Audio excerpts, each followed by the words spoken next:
Hey guys, Jazz back with another video. In this video, we're going to talk about Zeke's leverage and basically his contract talks. What up, my thoughts on his contract? Do I agree with it? Don't I agree? Should the Cowboys pay him? Shouldn't the Cowboys? So we're going to go over all these things. First, we're going to start off. I don't believe in paying a running back, but I believe how the Cowboys are constructed. To me, they're kind of forced. If he's really going to stick to his guns, he's going to force their hand to pay them. And I'm a Rams fan. I didn't want to pay Todd Gurley. He's already breaking down. I don't believe in paying running backs. But again, at least I hate when we bring in like the Jets did with Le'Veon Bell, bring in an outsider running back and pay him. That's, but a guy who's already put in miles and, put in work for your team, I don't mind as much as like bringing in an older, like a running back from somewhere else and paying him a lot of money. But I just don't believe in paying running backs. That's just a position that I think you can, even with these guys who are elite running backs, is a position that, as you can see, we brought in other running backs at the end of the year who did a serviceable job. Obviously, they're not Todd Gurley. When Todd Gurley's healthy and he's at his peak, he's probably the best running back in the game. And Ezekiel Elliot is in that same stratosphere. And I think Le'Veon Bell is too. Those are the three running backs. And the new pup, but he's still young in the deal is Saquon Barkley, so we won't compare his deal and how his career has progressed in terms of contract talks and stuff like that. What I'm going to do is compare him to Le'Veon Bell and Todd Gurley, guys, who he's like, I think he's 2 years behind Le'Veon Bell in NFL. And I think Todd Gurley and just how contracts and how things happen. You as a player, you see comparable players in your position and see how things are going for them. And that's where that's where you find your way. Obviously, running backs are one of the positions that teams aren't trying to pay right now, because obviously you can replace them with a cheaper running back. Draft a young running back, pay him a little bit of money, and most of these guys, these running backs, they wear down once they get into their mid to late 20s. They start to wear down, especially guys like Zeke, who they're running the ball a lot with him or whatever. And that is one of the reasons why I believe that Zeke should hold out. If they don't give him a contract, don't play the season. I believe he has maximum leverage right now. He has the most leverage right now than he will ever have. There's people who saying he has no leverage. Like right here, Marcel Wiley saying he has no leverage. You see that a lot of people, Greeny from ESPN, he says he doesn't know he still has 2 years left on his deal and this, that, and the third. That's bogus. That is retarded. He has the maximum leverage. Why now? I'm going to explain to you why he has maximum leverage now. He will never have as much leverage as he does now unless something crazy happens. But there's a lot of things that can happen to him to lose a lot of leverage. I think he has to strike right now. Here's why. First of all, the Cowboys won a playoff game for the first time in a while. So there's a buzz. They're starting to talk Super Bowl. Dallas Cowboys going to go crazy. It's been a while. It's been like 20 years since they've been relevant in that stratosphere. So they're like, they're thinking Super Bowl.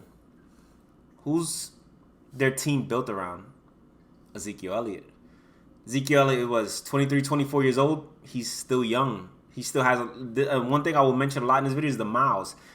His miles are still pretty low. They do run him a lot, so every year he's tacking on those miles.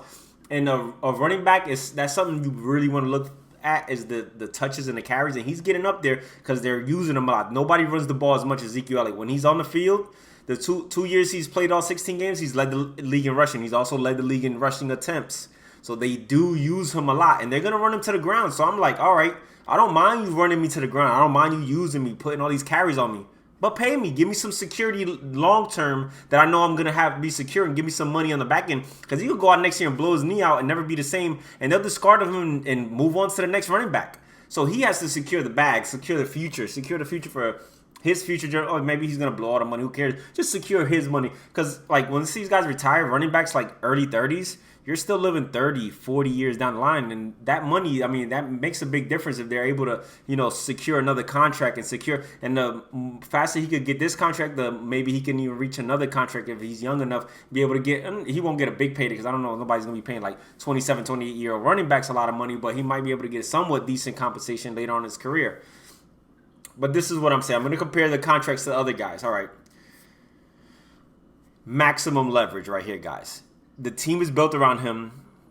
He's young, low carries. Again, every year he plays, he's getting older. He's got more miles, more tread on the tires.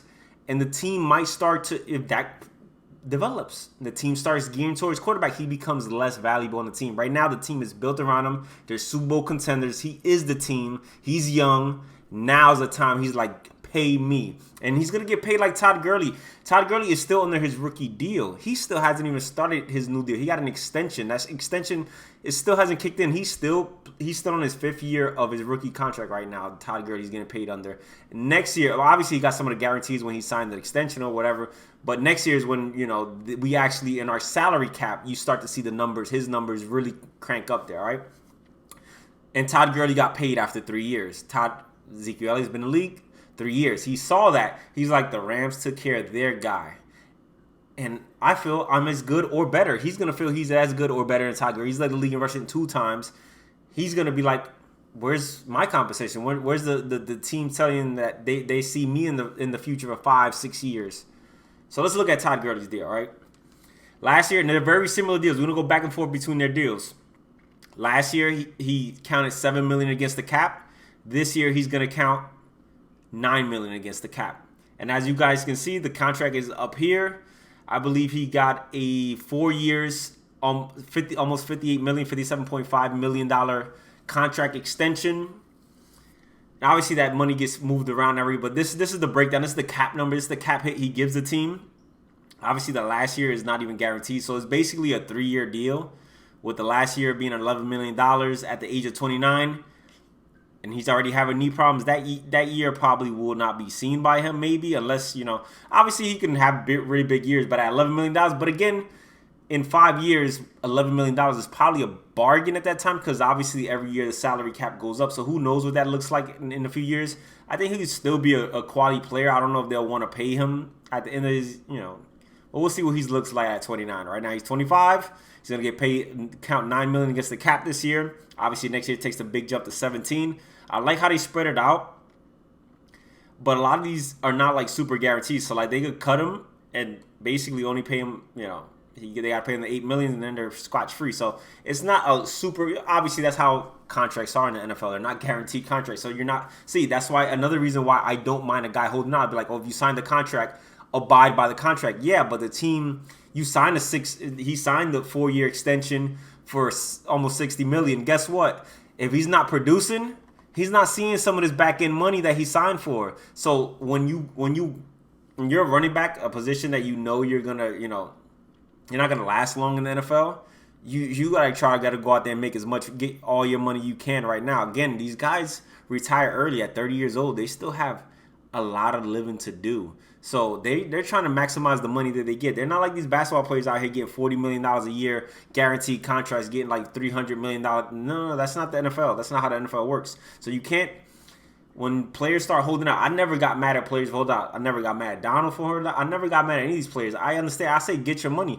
If the market value says you're worth this much and they're paying you this much, make them make you pay that much.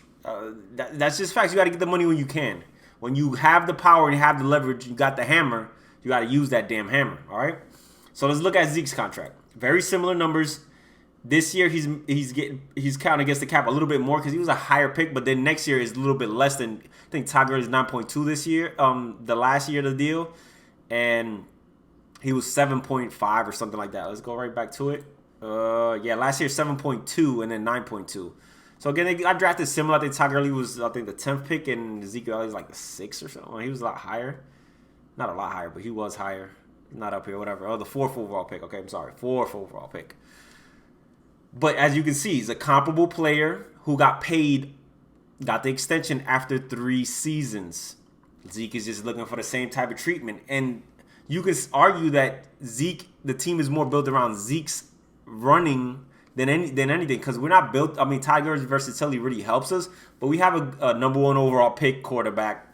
We have a lot good wide receivers and weapons, good offensive line, great young players on the. They do too, but I'm just saying, like, the offense I don't think is completely built around him. We can plug in another quarterback. I don't think they could plug in another running back and not take a big step backwards. I think we can plug in another running back and we'll take a step backwards, but it's not a huge step backwards like them because they're completely built around running the football. Dak is built at play action pass. He can't really throw the ball deep. That's what I'm saying.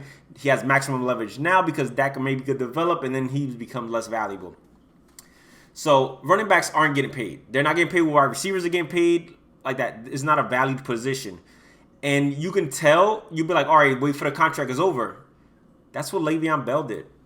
And he started because I think he wasn't a first round pick. So after 4 years, you then become a free agent when you're not a first round pick. If you're a first round pick, the team controls you for 5 years if they want to. I think the 5th year is the team's option. But if you're a good player, they're going to pick up that 5th year option because it's going to be at a low cost. So almost everybody picks up that 5th year option. If you're not a first round pick, I think it's only 4 years that they can control you. So Le'Veon Bell, after 4 years, they try to franchise him. That last year was his 5th year. They try to use the franchise. He's like, I'm not playing under that shit. Because what the franchise is the average of like the top 4 or 5 running backs. And no running backs already get paid that much. So it's like $10 to $12 million, depending on how many years you have and everything. It's between $10 and $12 million, the running back rate. He's like, all right, a 1 year deal. I could blow my knee out. I can have a bad year. Something could happen. And then next year when I'm going to free agency, then I'm coming off an injury or something like that. So he's like, fuck that, I'm not playing. And I don't blame him for not playing. I'll say, pay me. I want some guaranteed bucks. I want to be paid like top tier money. But here's one thing you want to look at. He waited 5 years into, now he's been in the league 5 years. Obviously, he played 4, and then 1 he sat out. If you know anything about football, the next man up gets a bigger deal, especially if you hit free agency. Because what happens is if the team resigns you during your deal, is usually a little bit more friendly because like, okay, you paid me early, I'm going to give you less money. So Todd Gurley technically gave the Rams a good deal because they signed him, they gave him the extension before he even needed to because he wasn't a free agent yet. They preemptively struck a deal and paid him before he was supposed to. 2 years before he hit free agency, they paid him. Actually 3 years because 2 years before he hit free agency, they paid him. But that was a deal. And you see that Todd Gurley got a 4 years, $57 million. He's making 14.4 basically $1 million a year. And a guy who hit free agency because he's older, 27 years old, the age that probably around Zeke will hit free agency if he waits until they franchise tag him and everything. Because he can keep playing under this contract.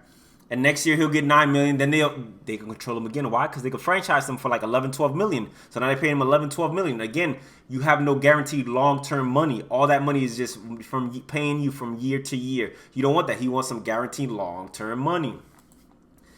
And you see what Le'Veon Bell, a guy who hit free agency, this is what different teams vying for your services. Now is no discount. Now it's full-blown, give me my money. Who wants me?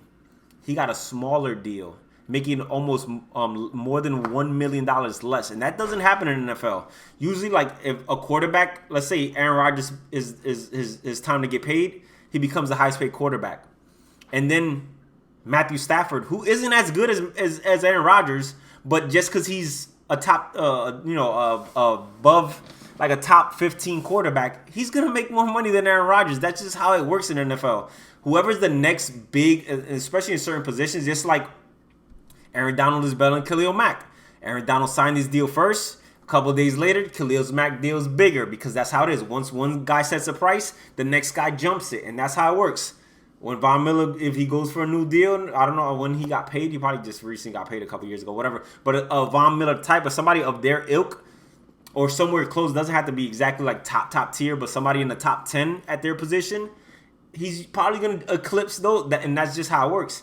And for this guy to hit free agency and to only get $52 million, while Todd Gurley gave the team a deal and got $57 million, it just tells you that they don't value running backs at this age. He got a deal. He got lucky that the Jets were desperate because there weren't even people trying to give him this money. They weren't people trying to give him 50-something million. He got lucky that the Jets would basically bid against themselves and gave him $52 million. So Zeke is seeing all this. He's like, the Rams took care of Gurley. My man Lev Bell, he tried to play under his contract. They try to franchise tag him. That could happen to me. And then when he hit free agency, he's so old, they don't want to pay the man. He got lucky to get what he did. He didn't set the bar, which he thought he was going to set the market. The market was set by Todd Gurley on a team-friendly deal, and he couldn't beat it in free agency. So he's looking at that like, whoa, hold up. I need to get my money now. I have maximum leverage over these guys right now. Now's the time for me to get paid and get my long-term money. Because next year, what happens? I mean, he could play Dak develops, blows knee out. Anything can happen. And then your promise, your potential, all this never comes true. So when you have maximum leverage, that's when you have to strike. And I think right now is Zeke's time to strike. I mean, it's pretty much is all the numbers. They tell you they don't want to pay these running backs once they get to a certain age. So Zeke is just saying right now, Todd Gurley got paid after his 3rd year. I've outperformed my contract. I've led the league in rushing 2 times. The team is built around me. You want to run me to the ground? I don't mind you. Run me to the ground. Feed me, right? He likes to get fed. Feed me. I don't mind. Let's go try to get this chip. But you know what? I want some guaranteed money. I want my future to be somewhat guaranteed. I need to know that you're committed to me as much as I'm committed to me getting fed. I don't care. None of that. Give me the ball as many times as you want to. But just give me a little money. And that's all he's saying. So I fully agree. Go to Mexico. Do what you're doing. Go sit there. Collect. If they don't want to pay you, guess what? Don't play this year. That's it. And I'm sorry if the Cowboy fans get mad. Oh, no. If my player was a player from my team, and I felt like they were underpaying him, and like you got to see how he's seeing it. They don't want to pay running backs. Le'Veon Bell got lucky to get what he got. He couldn't even get more than a team-friendly deal that Gurley gave. Gurley got paid after 3 years. What's up? Where's my money at? That's all he's saying. And I know Zeke has some, off the field stuff, and that doesn't matter. Team's built around him. He's a bell cow. Pay me, or I'm not playing. And that's just simple. You sit out. Hey, next year, you sit out this year. Next year, they trade me. That new team's going to give me a whole new contract. And we're going to start over fresh. And I'll make back all the money I lost. Because right now, you're paying under $7 million. And then next year, you're paying under $9 million. All right, trade me to someone who's going to pay me $16 million a year. We scrap this whole deal, and I'm starting off getting paid $16 million a year. And I'm 1 year fresher, and I'm still getting, I recuperate my $7 million from last year, and I'm getting paid basically, you combine this year and next year into a 1 year, what he's going to be making next year. That's how I see it. You trade me. The new team's going to give me a whole new contract. You have to come from, to scrap this whole contract. We starting at $17 million a year, and I'll play for you for 5-6 years. That's it. And you recuperate all the money you have, and guess what? You got less miles on your legs. You're a year fresher. So, I mean, that's just how I would look at it if I was Zeke. And I got to look at it from the player's perspective, especially a running back. They take a beating. A lot of these running backs, when they retire, they can barely walk. They can't get out of bed. It takes them like half an hour just to get out of bed. They take a pounding on these legs. Have you seen some of these old running backs just like it's bad? Like some of these running backs, especially the power backs, guys who take a lot of things, and he's getting a lot of carries. You would talk Terrell Davis, all those guys. They tell you they got to work out every day. If they don't work out, they can't make it out of bed. So that's pretty much it. Hopefully you guys enjoyed this video. If you guys did, please make sure to leave a like down below. If you're new to the channel, please make sure to subscribe. Till next time, guys.